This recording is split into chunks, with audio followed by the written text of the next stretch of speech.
التوفيق الصالحين اللهم لا ما جعلته سهلا وأنت تجعل الحزن إذا شئت سهلا. InsyaAllah kita sambung balik pengajian kitab Sabilal Muhtadin Littafaqquhi fi Amriddin yang dikarang oleh Syekh Muhammad Arsyad Al-Banjari rahimahullahu subhanahu wa ta'ala wa nafa'ana Allahu bi'ulumihi fid darain amin.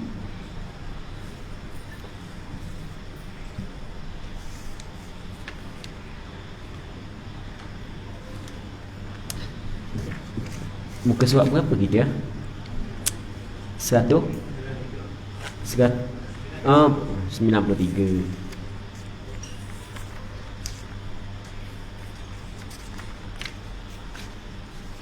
Baik.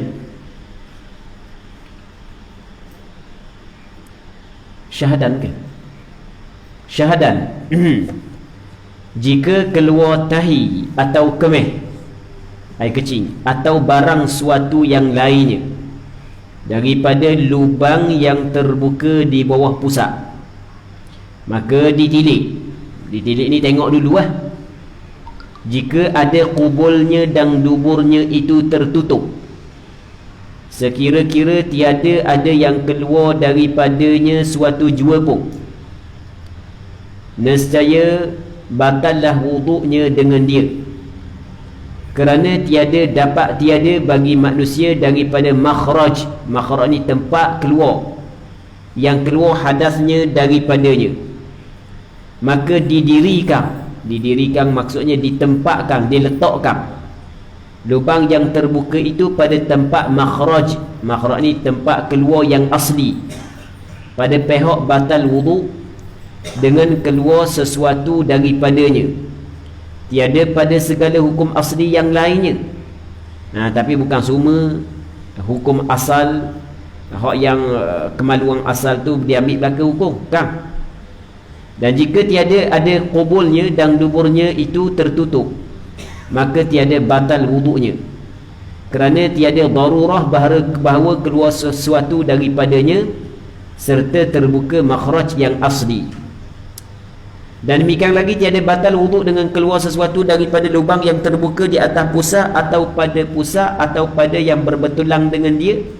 Dan jika ada kubulnya dan duburnya itu tertutup sekalipun, kerana bahawasanya yang keluar di atas pusat itu serupa ia dengan keluar mutah. Inilah sekaliannya jika ada tempat kubulnya dan duburnya itu arid, bukan khalqi. Adapun jika ada tempatnya itu khalqi, seperti adalah kubulnya dan debunya itu tempat daripada asal kejadian dia dalam perut ibunya, nescaya batallah wuduknya dengan keluar sesuatu daripada barang tempat yang terbuka daripada badannya, dan jika keluar ia daripada mulutnya sekalipun. Muslimin muslimat yang dirahmati oleh Allah Subhanahu wa ta'ala. Jadi hak yang kita bincang sekarang ni adalah perkara yang membatalkan wudu. Antara perkara yang membatalkan wudu adalah keluar sesuatu daripada kubul ataupun dubur. Tak kiralah benda hak yang keluar tu benda hak yang biasa keluar ke ataupun jarang-jarang keluar ke, semuanya batal wudu. Sehingga kan keluar angin sekalipun ia membatalkan wudu. Okey, itu yang pertama. Yang keduanya, muntah tidak membatalkan wudu. Muntah tidak membatalkan wudu. Keluar balik hak yang kita makan, busuk bangun sebab keluar daripada nuh. Daripada dalang, daripada maidah. Habis tu bib belaka. Orang kata dah musim ni jangan turun lauk. Mung tu hak dah biasa turun. Nak sembahyang payah apa semua sekali. Dah mabuk kau. Tak apa, aku ambil sembahyang dulu. Siapa di lauk tu dia motor tubik belaka. Sikit pun tak batal wudu. Tak batal wudu, tak ada masalah. Sebab mutah tak batal wudu. Okey. Itu dua asal. Benda yang dia nak bincang. Sekarang ni orang tu punggung dia dan dubur dia tertutup. Nasallallahu as-salamata wal afiyah. Punggung dan dubur dia dan kubul dia tertutup. Lepas tu dia keluar najis melalui satu saluran di perut dia. Yang mana saluran di perut dia, ulama membahagikan kepada dua. Yang pertama, bawah pusat ke bawah. Yang keduanya, sama tetangga pusat ke atas. Kalau bawah pusat, okey, pusat bahagian bawah, dah kira lah tembok kanan ke kiri ke depan ke. Sedangkan kubur dan dubur dia tertutup, maka keluar sesuatu daripada lubang tersebut batal wudu. Okey. Jadi nasallallahu as-salamata wal afiyah. Benda ni perlu dibincang. Sebab ia berkait dengan ibadat sembahyang. Sakit lagu mana pun seseorang, selama mana dia berakal, mesti dia kena sembahyang. Sebelum daripada sembahyang, mesti dia kena ambil wudu. Perkara yang membatalkan sembahyang ada pada orang lain, juga ada pada dia. Nasallallahu as-salamata wal afiyah. Katakanlah kubur dan dubur dia tertutup, tiba-tiba ditebuk di perut dia, nasallallahu as-salamata wal afiyah.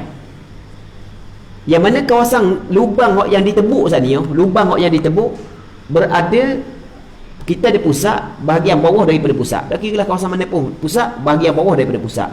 Maka keluar sesuatu daripada lubang tersebut, sama ada air kecil ke ataupun najis ke, tahik ke, ia membatalkan wudu. Jadi pendek kata, najis yang keluar melalui lubang yang ada pada perut, ia membatalkan wudu dengan dua syarat. Syarat yang pertama adalah kubur dan dubur tertutup.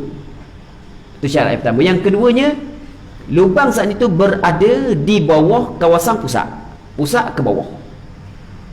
Okey. Adapun kalau kubur dan dubur tidak tertutup, maksudnya tidak tersumbat, macam biasalah. Cuma kerana bocor, nasallallahu salamata wal afiyah, tu najis kat tu, maka ia tidak membatalkan wudu.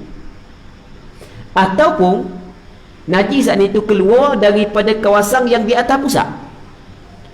Di atas pusat, okey, pusat sini, tubik daripada ni, memang hak bawah tutup lah, tapi tubik daripada ni, kata ulama dah batal wudu. Sebab benda dah batal wudu kerana ia disamakan dengan muntah. Sebab dia tubik daripada ke atas, bukan daripada bahagian bawah. Melainkan ada pengecualian. Melainkan kalau memang dia saat itu semula jadi daripada perut tubik, memang tak ada belakang kubur, tak ada dubur, tak ada, ada sini je, tempat keluar najis, kawasan dada dia, Allahu Rabbi, nasallallahu salamata wal afiyah, maka tetap batal wudu. Sebab dikirakan hak tu asal. Tapi adakah dia mengambil hukum asal hak sini? Tak, bukan semua. Batal je, tapi kalau sentuh, dia tidak mengambil hukum hak asal. Okey, kita baca sekali lagi ya. Katanya, syahdan, jikalau keluar tahi atau kemih, air kecil, atau barang suatu yang lain, angin dan seumpamanya, daripada lubang yang terbuka di bawah pusat, patut bahagian bawah, maka ditilik. Maksud ditilik, tengok dulu, nak letak hukum tak boleh, tak boleh gaduh, kena tengok dulu. Dia ada benda-benda hukum ni, kita tak boleh kita nak kabur hukum lalu, mesti kita kena jelaskan dulu beberapa perkara. Sebab itulah kadang-kadang orang tanya soalan, kita tak nak jawab lalu hukum, kita akan tanya dulu beberapa soalan untuk melengkapkan soalan yang ditanya. Apabila kita dapat jawapan, baru kita dapat khabar hukum. Kena tengok dulu. Lagu mana tengok dulu? Jika ada kuburnya dan duburnya itu tertutup, sekira-kira tiada ada yang keluar daripadanya suatu jua pun, sumbat sungguh dah habis dah, sumbat habis dah, maka katanya nescaya batallah wudunya dengan dia, dengan keluar tahi atau kemih atau barang suatu yang lain saat itu. Sebab dia batal wudu kerana tiada dapat tiada. Maksud dia tiada dapat tiada, mesti, kerana mesti bagi manusia daripada makhraj. Makhraj ni maksudnya tempat keluar. Bahasa Arab makhraj tempat keluar. Kita orang yang belajar kitab Jawi lama ni, sebenarnya banyak kalimah-kalimah Arab yang kita tahu, mufradat kalimah Arab kita tahu. Dan pernah kita khabar dah dulu kan, orang-orang tua dulu, dia cakap, dia ada masuk kalimah Arab sikit, cakap dia ada masuk kalimah Arab sikit, cakap dia ada masuk kalimah Arab sikit. Sebab Dia duk cara ke bahasa Arab. Macam kita ni cakap bahasa orang putih sikit, kalimah orang putih, cakap kalimah orang putih, cakap kalimah orang putih. Zaman kita lain daripada zaman dulu. Jadi zaman kita ni kena belajar Melaka. Arab pun kena belajar, orang putih pun kena belajar Melaka. Tak belajar orang putih, komang lah. Zaman kita. Hamba pernah cerita dah sini kali. Tak apa nak cerita pula. Cerita nakal. Hamba pernah buat daurah fik darah wanita di Kuala Lumpur. Masjid besar gitu. Lepas tu ramailah peserta daripada pelajar-pelajar U ramai. Orang mari dengar. Lepas tu biasa lepas daripada kita buat daurah tu, sepanjang hari tu, kita pun buka soalan. Buka soalan, macam-macam tanya lah. Lepas tu ada seorang orang puang tu, anak dara lah. Pelajar U mana pun tak tahu juga, tak nak tanya lah. Mungkin dia pun hati tanya dalam tu, dia nak tanya depan seorang-seorang kau. Dia tanya apa tu, 2-3 patah je bahasa Melayu, hak lain orang putih belaka. Hamba ni slow-slow boleh lah. Tapi awal orang puan tanya tu tak faham belaka. Tapi kita faham lah secara umum tu benda yang dia nak tanya, walaupun kita tak faham satu-satu pun. Allah Rabbi. Pandai got dekor. Kata dia, makhraj ni, maksud makhraj ni benda tempat keluar. Kerana tak dapat tiada, maksud dia tak dapat tiada mesti bagi manusia daripada makhraj, daripada tempat keluar yang keluar hadasnya daripadanya. Kok mana-mana pun manusia mesti kena keluar benda yang dia makan. Dan kalau tak ada lubang asal tidak berfungsi, kena keluar kau lain, mesti kena keluar. Sebab itulah batal. Batal wuduk dengan keluar perkara tersebut. Tapi dengan syarat lubang saat itu berada di bawah pusat. Maka didirikan. Payah ni makna didirikan, sebab dia terjemah bahasa Arab terus. Dalam bahasa Arab dia mana? Uqima. Maka didirikan, maksud benda didirikan, diletakkan. Itu maksud didirikan. Diletakkan lubang yang terbuka itu pada tempat makhraj yang asli, pada tempat keluar yang asal. Maksud dia, lubang yang terbuka saat ni tu, yang ada pada perut saat ni tu di bawah pusat, didirikan, diletakkan dia pada tempat makhraj yang asli, pada tempat punggung. Dia saat itu diletakkan pada tempat punggung. Pada pihak batal wudu. Payah belaka tu.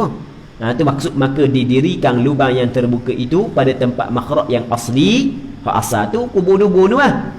Pada pihak, pada sudut batal wudu dengan keluar sesuatu daripadanya. Tiada pada segala hukum asli yang lain. Hukum asli yang lain tau. Benda hukum asli yang lain. Sebagai contoh, hukum asli yang lain. Pegang kan? Pegang kemaluan kan? Batal wudu kan? Adakah pegang lubang tersebut batal wudu? Tidak. Baik. Katanya lagi,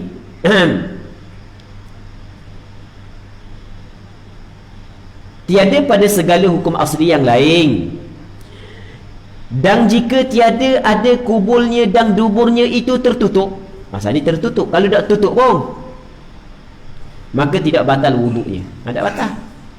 Jadi kalau tak tutup, tak batal. Kok nu tubik, kok ni bu tubik. Nasallallahu salamata wal afiyah. Maka tak batal wudu. Kerana dia? Kerana tiada darurah bahawa keluar sesuatu daripadanya. Tiada darurah, tidak ada keperluan pun keluar sesuatu daripadanya, daripada lubang hak yang terbuka pada perut serta terbuka makhraj yang asli. Tak ada keperluan pun nak keluar najis kok tu, sedangkan hak yang asal masih lagi terbuka. Itu makna tiada darurah. Allah dia guna kalimah-kalimah Arab. Tiada darurah ni tiada keperluan bahawa keluar sesuatu daripadanya, serta cakap kita sedangkan lubang hak yang asal tu masih lagi berfungsi, masih lagi diguna seperti biasa. Tengok muslimin muslimat yang dirahmati oleh Allah Subhanahu wa taala. Zaman dulu benda lagu ni macam kita kata, zaman dulu ni benda lagu ni hanya dibincang dalam kitab-kitab.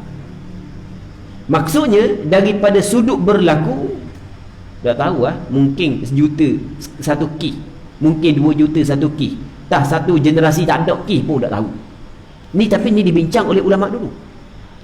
Tapi kalau zaman kita, terpakai hukum ni. Gitu orang. Hukum jadi terpakar zaman kita ni. Orang hak yang duduk di klinik ke hospital dia tahulah. Ada orang hak yang kena tebuk apa semua sekali. Nasallallahu salamata wal afiyah. Tengok di zaman kita molek-molek ada terpakar hukum ni. Zaman dulu tak terpakar pun, maksudnya ulama bincang sahaja. Di zaman suatu ketika dahulu. Zaman kita teknologi canggih, tutup lubang tu pakai tebuk orang lain. Jadi oleh kerana kita ni terikat dengan ibadat, sakit ke tak sakit ke, selama mana kita tu ada akal, maka terikat dengan ibadat, maka benda ni perlu kita kena bincang. Jadi kalau orang tanya dah keluar najis melalui saluran hak yang baru ditebuk, batal wuduk ke tak? Okey, hukumnya mudah je. Tengok lubang sebab ke tak, berfungsi ke tak? Okey, tak berfungsi. Tempat tebuk saat itu di mana? Bahagian bawah pusat, okey, batal wuduk. Kalau bahagian atas pusat, tak batal wuduk. Kalau lubang asal masih lagi keluar seperti biasa, maka tak batal wuduk. Tengok muslimin muslimat yang dirahmati oleh Allah Subhanahu wa taala. Semoga Allah Subhanahu wa taala memberi perlindungan kepada kita. Nasallallahu salamata wal afiyah. Dan demikian lagi, tiada batal wuduk dengan keluar sesuatu daripada lubang yang terbuka di atas pusat. Di atas pusat atau pada pusat atau pada yang berbetulang dengan dia pusat. Okey, tak batal wuduk dengan keluar sesuatu daripada lubang yang terbuka, yang mana lubang saat itu berada di atas pusat. Pusat tapi di bahagian atas daripada pusat. Atau pada pusat, betul-betul pusat. Ataupun pada yang berbetulang dengan dia dengan pusat. Mana berbetulang? Berbetulang ni bertentangan ataupun setentang dengan pusat. Okey, pusat sini setentang. Sini kanan kiri tapi setentang dengan pusat. Satu garisan dengan pusat. Itu maksud dia. Katanya, dan demikian lagi tiada batal wuduk dengan keluar sesuatu daripada lubang yang terbuka di atas pusat. Lubang tu berada atas pusat, ataupun pada pusat itu, ataupun pada yang berbetulang dengan dia dengan pusat. Berbetulang ni macam kita ke bawah saat ni itulah. Duduk benda sama arah dengan pusat. Dan jika ada kubulnya dan duburnya itu tertutup sekalipun, walaupun tertutup, nasallallahu salamata wal afiyah, tapi tak batal wuduk. Sebab dia kerana bahawasanya yang keluar di atas pusat itu serupa ia dengan keluar mutah.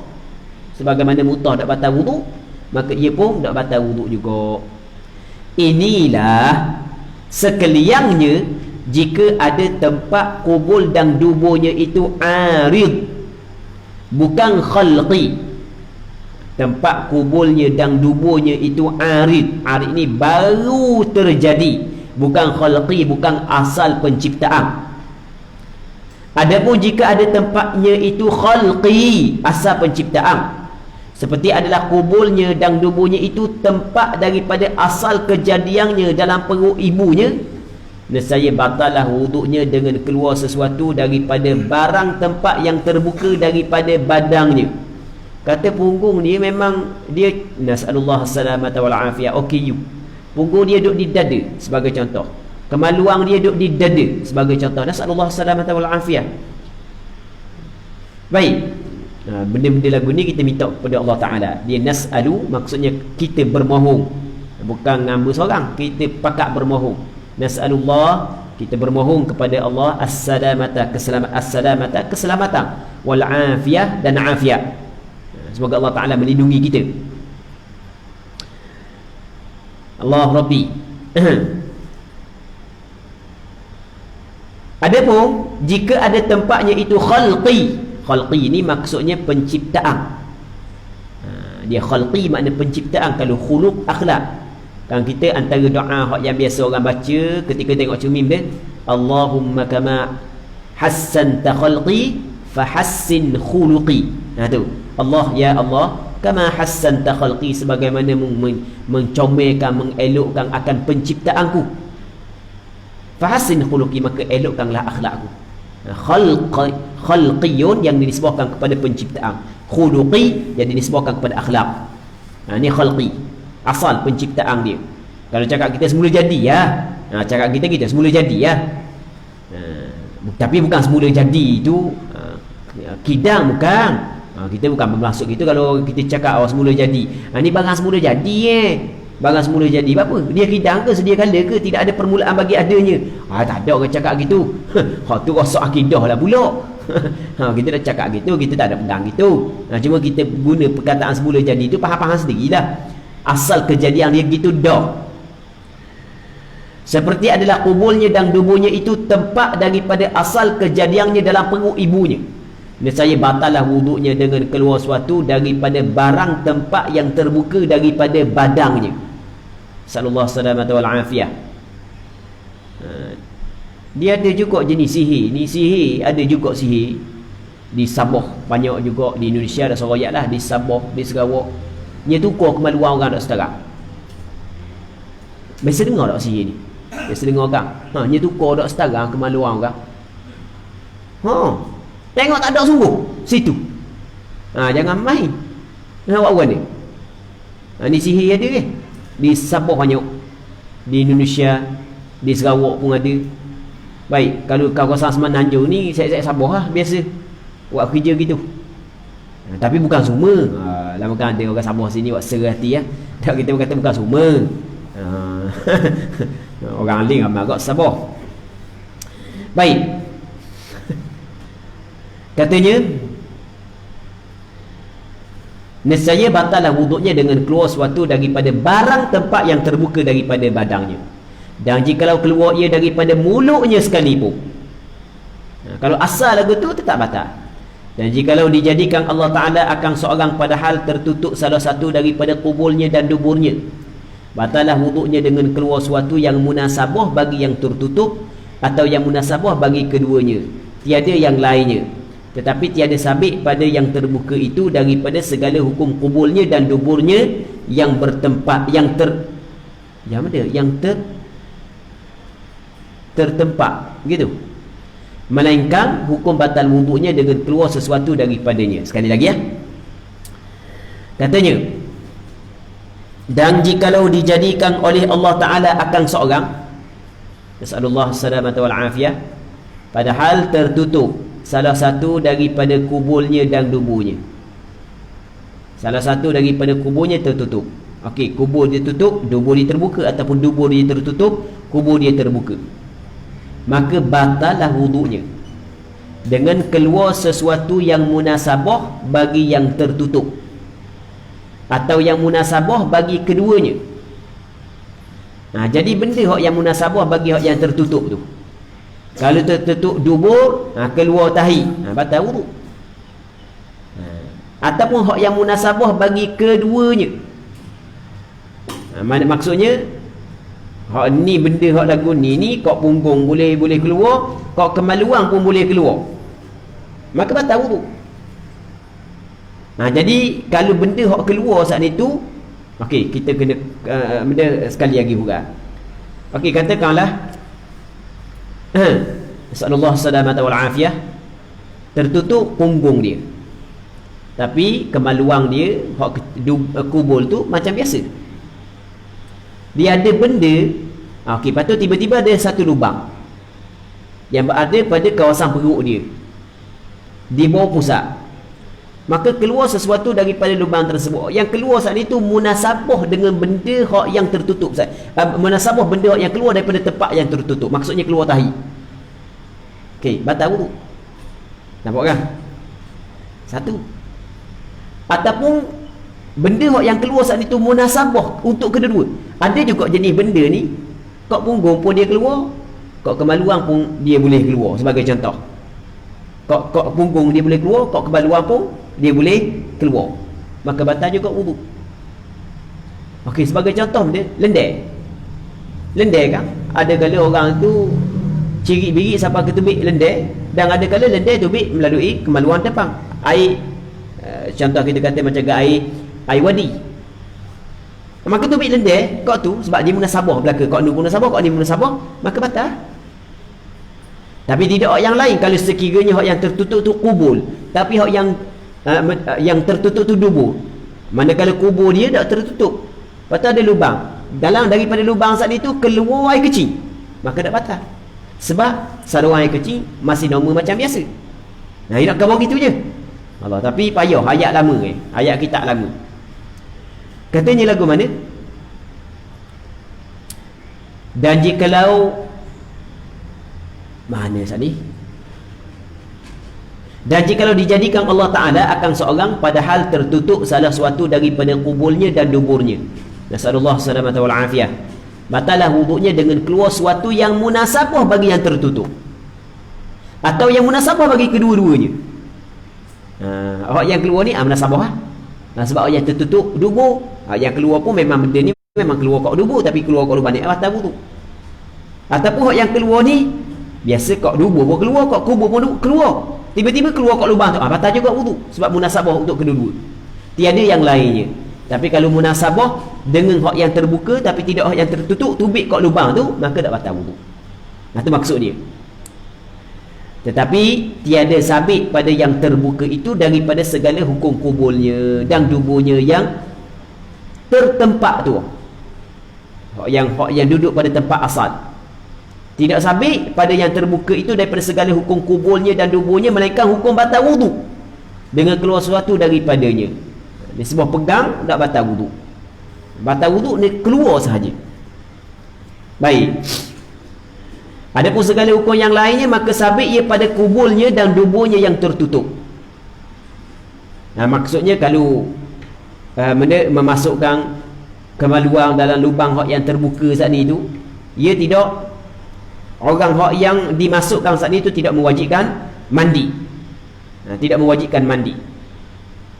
Tiada berpindah ia daripadanya kepada yang terbuka daripada badangnya. Adapun segala hukum yang lainnya maka sabit ia pada kubulnya dan duburnya yang tertutup saat ni. Situlah kalau pegang batal wuduk, orang tepat hak yang tertutup tu. Tiada berpindah ia daripadanya kepada yang terbuka daripada badangnya. Hukum pegang kemaluan tu batal, ia tidak berpindah kepada tempat baru. Inilah yang diiktimadkan.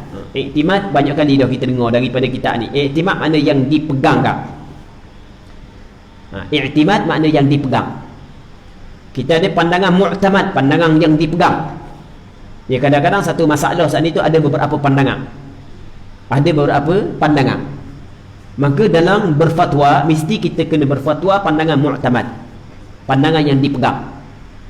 Cuma dalam menentukan mana pandangan mu'tamad, mana pandangan tidak mu'tamad, ada kaedah dia. Ada kaedah dia. Lepas tu kena belajar dalam lagi lah. Dia ada kaedah dia. Kita nak tahu kalau dalam mazhab Imam Syafi'i mana pandangan mu'tamad, secara mudahnya adalah pandangan yang disepakati oleh Imam Nawawi dengan Imam Rafi'i, itu pandangan mu'tamad. Melainkan kalau sepakat ulama mutaakhirin mengatakan Imam Nawawi dan Imam Rafi'i tersilap. Tapi nak cari mana? nak rakyat kalau sekiranya nak cari mana? Orang sampai kesepakat kata tersalah dan tersilap, nak cari mana? Jadi kalau pandangan sepakat Imam Nawawi dengan Imam Rafi'i, maka hal itu mu'tamad. Baik, kalau berselisih di antara Imam Rafi'i dengan Imam Nawawi, maka pandangan mu'tamad adalah pandangan Imam Nawawi. Kalau sekiranya Imam Nawawi yang menjelaskan perkara tersebut dan Imam Rafi'i jelas ke perkara tersebut, maka pandangan mu'tamad adalah pandangan Imam Nawawi. Kalau Imam Nawawi tidak menjelaskan perkara tersebut tapi Imam Rafi'i jelaskan perkara tersebut, khabar, maka pandangan mu'tamad apa yang dikatakan oleh Imam Rafi'i, sebab Imam Nawawi tak khabar. Maka itu cara penentuan pandangan mu'tamad. Dah buat apa? Ulama dalam mazhab Imam Syafi'i, Imam Nawawi seorang ke? Imam Rafi'i seorang ke? Dah. Ulama dalam mazhab Imam Syafi'i terlalu ramai. Bukan seorang, bukan dua orang, beratus orang, ribuan orang ulama besar dalam mazhab Imam Syafi'i. Sehingga kan ada beberapa orang ulama dia buat nama kitab Tabaqatus Syafi'iyah, tabaqah ulama-ulama dalam mazhab Imam Syafi'i. Imam As-Subki dia buat 6 jilid Tabaqatus Syafi'iyyatil Kubra. Dia ambil ulama ni lepas daripada Imam Syafi'i, siapa dia cerita lagu mana biodata dia, apakah karangan dia, apakah ucapan dia, cerita belaka, apakah kelebihan dia. Baik, ramai. Cuma Imam Rafi'i ni Allah Ta'ala bagi kepada dia kepakaran dalam melakukan pentarjihan. Mana tarjih? Menguatkan mana pandangan yang dianggap kuat. Imam Nawawi Allahu Rabbi, dia dapat kumpul segala pandangan Imam Syafi'i dalam bermacam-macam masalah, pandangan ulama-ulama besar dalam mazhab Imam Syafi'i dalam bermacam-macam masalah. Dia tahu belaka. Dalam satu masalah ni pandangan Imam Syafi'i ada berapa? Pandangan ulama-ulama yang dalam mazhab Imam Syafi'i ada berapa? Dia ulama-ulama besar dalam mazhab Imam Syafi'i yang kata ulama mazhab Imam Syafi'i, kita jangan anggap bahawasanya dia saat ni tu, kalau Imam Syafi'i kata A, dia kata A belaka. Tak. Dia tidak akan kata A, melainkan setelah daripada dia puas hati apa yang Imam Syafi'i kata. Sehingga kan anak murid Imam Syafi'i yang dikenali sebagai Imam Muzani, hampir separuh pandangan dia menyalahi Imam Syafi'i. Tapi masih lagi dia dikatakan ulama mazhab Imam Syafi'i. Cuma dia menggunakan kaedah yang dibuat oleh Imam Syafi'i. Sebab itulah orang kata, oh ta'assub mazhab warna. Cuma baca sejarah ulama, ramai mana ulama mazhab Imam Syafi'i menyalahi pandangan Imam Syafi'i sendiri. Sebab itulah dalam satu masalah, pandangan Imam Syafi'i sekarang begini, pandangan Imam Syafi'i, pandangan anak murid dia begini, pandangan ulama yang menggunakan kaedah Imam Syafi'i begini. Maka dikumpulkan pandangan-pandangan tersebut dan dinilai semula mana yang lebih kuat. Imam Nawawi Allah Ta'ala bagi kepada dia, dia dapat meliputi segala pandangan-pandangan ulama mazhab Imam Syafi'i sendiri, ulama-ulama besar dalam mazhab Syafi'i tahu belaka. Khilaf lagu mana dia tahu belaka. Itu kelebihan Allah Ta'ala bagi kepada Imam Nawawi. Lepas tu Allah Ta'ala bagi kepada dia pula kepakaran dalam bidang hadis, Imam Nawawi. Sebab itulah dia dianugerahkan orang yang mampu untuk menterjihkan pandangan. Okey, jadi kalau benda tu disepakati oleh Imam Rafi'i, Imam Nawawi, maka itu pandangan mu'tamad. Pandangan mu'tamad yang difatwakan. Sebab pandangan mu'tamad adalah pandangan yang kuat. Pandangan yang kuat adalah pandangan mu'tamad. Inilah yang diiktimadkan, yang dipegang oleh Syekh Ibn Hajar. Syekh Ibn Hajar belakang dia. Syekh Ibn Hajar walaupun ulama besar, walaupun hebat dia, Ibn Hajar Al-Haytami, walaupun dia mufti hebat, ulama besar, suatu ketika dahulu mufti Mekah, sorry hebat tapi dalam masa yang sama jauh lagi dia nak sampai kepada martabat Imam Nawawi. Oh jauh. Tapi kita baca karangan dia, Allah Rabbi, dia ingat belaka. Syekh Ibn Hajar Al-Haytami, buka kitab fatwa dia, Allah Rabbi, hebat Syekh Ibn Hajar Al-Haytami. Tapi jauh lagi nak sampai kepada martabat Imam Nawawi, Syekh Ibn Hajar Al-Haytami. Allah Rabbi. Gitu ada sekali benda seorang tu dia balah bab sembahyang tarawih 8 dengan 20. 8 dengan 20. Ikut ada awak 8 pun apa, nak awak 20 pun apa, tak ada masalah. Dah awak langsung pun tak ada masalah. Sebab barang sunat. Barang sunat. Bukanlah. Cuma tak boleh pala lah. Gitu lah. Lepas tu dia kata apa ni? Oh, dia kata kawan-kawan belaka. Orang belajar lama dia kata, oh kawan dia waktu seorang tu memang dia kata tak boleh. Kena buat 20, tak boleh buat 8. Tapi untuk guru ada 4 mazhab. Ada 4 mazhab. Buat 8 apa? Ada sungguh sangat 20. Untuk guru tu buat 8 je tu. Apa tu guru tu ada 4 mazhab. Guru pondok kau. Kata tak ada masalah. Hamba kata tok guru leni yang kata ahli 4 mazhab pun dia dah sampai lagi martabat Imam Ibn Hajar Al-Haytami. Jauh lagi. Tahu tak Imam Ibn Hajar Al-Haytami dengan Imam Nawawi jauh lagi martabat dia. Jadi pandangan untuk guru leni hanya dia saat itu benda. Dia hanya menakalkan sahaja. Bukan dia berijtihad. Jadi sebenarnya yang 20 ni adalah pandangan yang disepakati dalam 4 mazhab. Bukan dalam mazhab Maliki 36 rakaat. Bukan menurut suruh balah bab ni. Cuma dema nak jadikan hujah buat 8 sebab tok guru pondok tu buat, ada tu tak kena, tu salah. Sebab dia tu jauh lagi dengan pandang Ibn Hajar Al-Haytami. Allah Rabbi.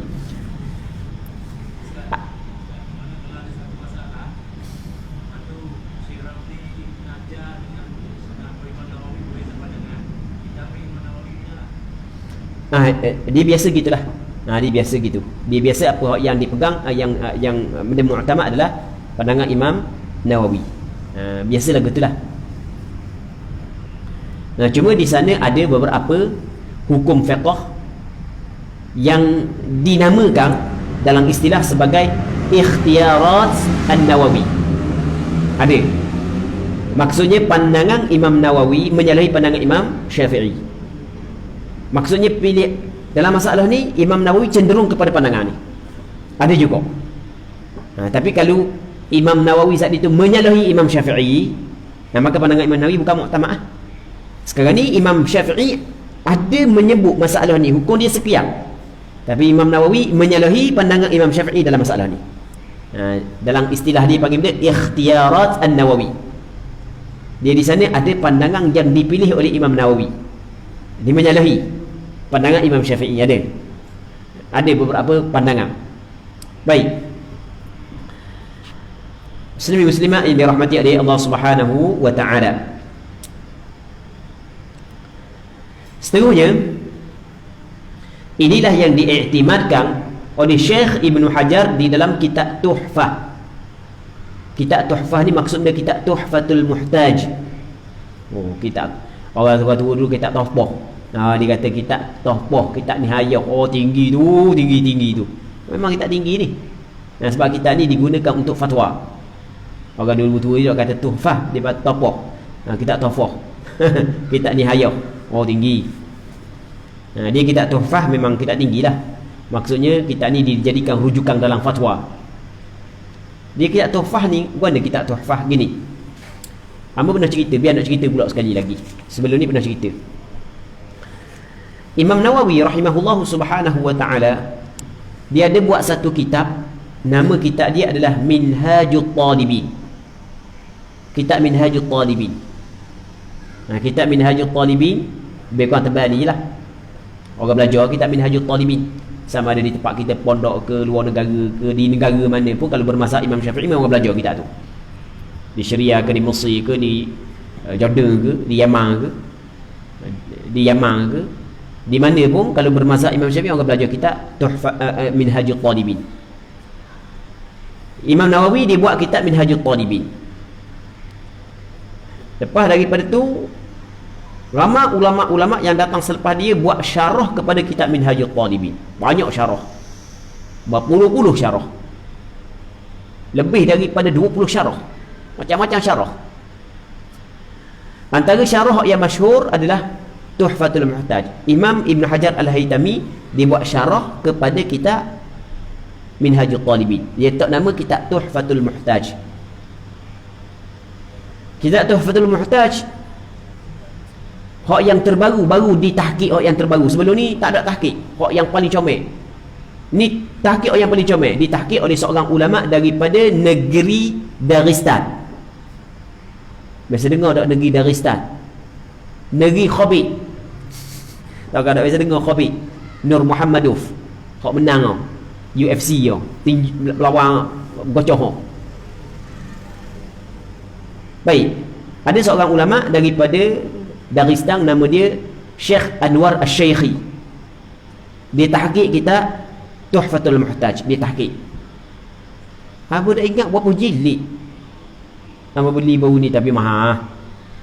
Berapa hamba beli? 1,000 lebih rasa baru ni. Masa pergi di Mesir baru ni, hamba beli. RM1,000 lebih. Kitab tu saja. Tak silap ingat 1,000 lebih rasa. Hamba lupa dah lebih tepat harga. 800 ke 1,000 lebih ke? Dah ingat dah lebih tepat. Lupa dah, pakai beli je. Sebab kalau kita ambil kira harga tu, rasa sesok napas kau. Dah main zuti Allah. Sesok napas kau, biar beli lepas bitih itu je. Tak ingat harga berapa. Baik. Berapa jilid ya? Belah-belah jilid kau rasa ke berapa? Tu kitab Tuhfatul Muhtaj. Okey. Yang keduanya, kitab Nihayatul Muhtaj. Nihayatul Muhtaj, kitab Nihayah. Itu karangan Imam Ramli, dibuat syarah kepada kitab Minhajul Talibin. Yang ketiganya ni yang masyhur, kita yang masyhur ni, kitab Mughnil Muhtaj, karangan Khatib Asy-Syirbini. Mughnil Muhtaj, syarah kepada Minhajul Talibin. Di tempat dia dalam tiga ni Tuhfatul Muhtaj, Nihayatul Muhtaj, Mughnil Muhtaj. Hak tiga ni, hak yang banyak orang belajar adalah,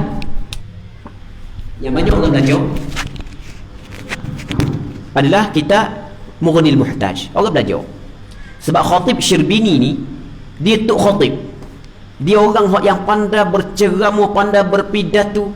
Jadi ayat-ayat dia sedap, ayat dia mudah untuk difahami sebab orang belajar kitab dia. Di Syria orang belajar, di Mesir orang belajar, dia kata gaul orang belajar. Dan apa pernah juga baca kitab tersebut, apa pernah ajar, maksudnya ngajar kat kitab tu. Lebih kurang dalam 5 jilid. Lepas tu alhamdulillah di tempat kita, kalau orang tu nak jadi peguam mahkamah syariah, mesti kena habis kitab Mughnil Muhtaj di tempat kita. Hak yang gambar-gambar tu Aziz kita, Aziz Tok Imam, abang Tok Imam. Dia gambar-gambar, dia kata dia ingat nak ambil juga peguam syariah, dia kata, tapi peguam syariah dia kena dua. Yang pertamanya pakar faraid, yang keduanya kena habis kitab Mughnil Muhtaj. Alhamdulillah di tempat kita. Baik, kita nama kitab inilah yang diiktimadkan Syekh Ibn Hajar dalam kitab Tuhfah. Adapun yang diiktimadkan, yang dipegangkan oleh Syekh Ramli dalam kitab Nihayah, maka bahawasanya lubang yang terbuka daripada badangnya yang lain, daripada mulut dan barang sebagainya, seperti asli pada sekalian hukumnya, hingga batal wuduk dengan menjabat. Jabat, stor pun batal wuduk. Dan wajib mandi kalau masuk. Dan hak dengan memasukkan hasyafah zakat padanya, kena laksanakan hukum wuduk. Dan wajib menutup dia, dan haram menilik dia. Orang dia tengok lah. Sebab dia ambil hukum asal dah situ. Jika ada ia di atas pusat, hingga jika ada yang terbuka itu melengkapi akan sekalian dahinya, wajib atasnya menutup dia. Payah tu mengikut pandangan Imam Ramli. Dan tiada wajib atasnya membuka dia dalam sujud sembahyangnya kalau duduk di atas dahi. Di Indonesia kan, di Indonesia, di Sabah kan, dia tak kemaluan atas dahi orang, sihir. Orang lain pun nampak, usah kata tuang dia, orang lain pun nampak. Kena tutup lah. Dia duduk atas dahi, bukan lelok gitu. Dia nak sembahyang, nak sujud, dia nak buat mana? Sujud dalam keadaan tertutup, dimaafkan untuk dia. Itu atas pandangan siapa? Imam Ramli. Nasallallahu salamata wal afiyah. Allah Rabbi, hanya hendaklah ia sujud atasnya seperti hukum pembalut luka yang melengkapi atas dahi juga. Kalau kita luka dahi, kita terpaksa kena balut, sujud atas tu tidak menjadi masalah. Okey, jadi untuk malam ni kita kena berhenti sini dulu. InsyaAllah kita sambung balik pada minggu-minggu akan datang. Allah Subhanahu wa ta'ala a'la wa alam. Kita jawab soalan sekejap. Kita ada satu soalan. Baca soalan dulu.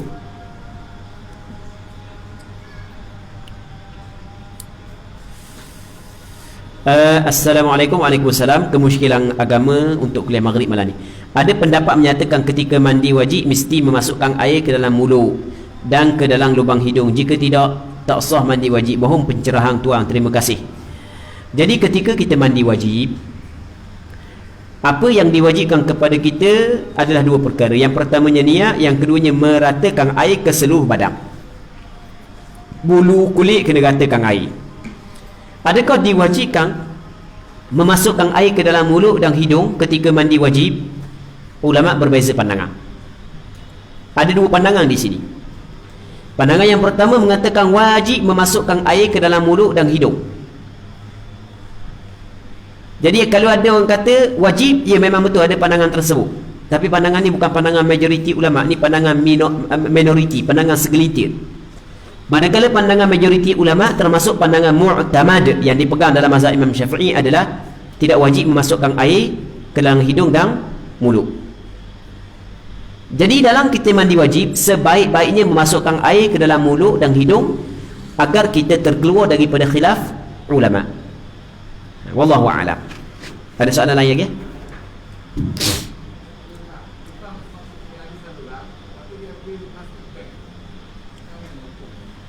Okey. Jadi dia ada saluran. Biasanya orang buat masuk buaya melalui kemaluan sebagai contoh kan. Lepas tu ada plastik bag. Masa dia nak semayang, antara syarat sah semayang adalah tidak menanggung najis. Tiba-tiba dalam plastik bag saat itu ada najis, ada kecil. Okay, bagaimana cara untuk dia semayang? Cara dia adalah dia kena salin dulu. Buang dulu. Buang air kecil yang berada dalam bag tersebut. Dia boleh salin, bag tu boleh salin. Dia boleh salin. Buang dulu, salin dulu. Tak orang baru. Kalau dia nak salin, dia nak gerok langsung, tak ada orang yang boleh tolong salin, maka sembahyang dalam keadaan tersebut. Fattaqullaha mastata'tum. Mu kena bertakwa kepada Allah sekadar mampu. Hanya kalau mampu tu saja kita mampu buat, maka buat sekadar tu lah. La yukallifullahu nafsan illa wus'aha. Allah Ta'ala tidak membebani setiap seorang melainkan hanya sekadar dia mampu saja. Wallahu a'lam. Tak perlu. Allah Subhanahu wa taala ala wa alam wa sallallahu wasallam wa baraka ala sayidina Muhammad. Nah, cuma masalah ganti saat itu ada pandangan dalam mazhab Imam Syafi'i yang mengatakan bahawa sembahyang dengan najis ni perlu kena ganti. Tapi ada pandangan yang mengatakan tidak perlu ganti. Wallahu alam. Sallallahu ala sayidina Muhammad wa ala alihi wa sahbihi wasallam walhamdulillahi rabbil alamin.